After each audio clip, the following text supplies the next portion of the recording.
Want to build a WhatsApp business solution that could rival Wati or Aisensy?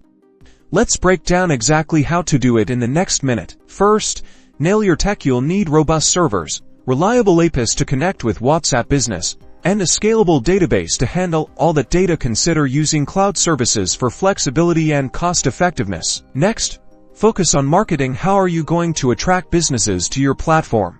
Define your target audience. Are you focusing on e-commerce, healthcare, or specific industries? Develop a marketing strategy using SEO, content marketing, and pay ads to reach your ideal clients. Customer support is key. Create a comprehensive support system with facts, tutorials, and responsive live chat or email support. Happy customers equal a successful platform. Finally, compliance. Understand and adhere to WhatsApp's business policies, GDPR, and other relevant data privacy regulations. Legal troubles are a major setback you want to avoid. With the right tech, marketing, support, and legal framework, you'll be well on your way to creating a successful WhatsApp business solution.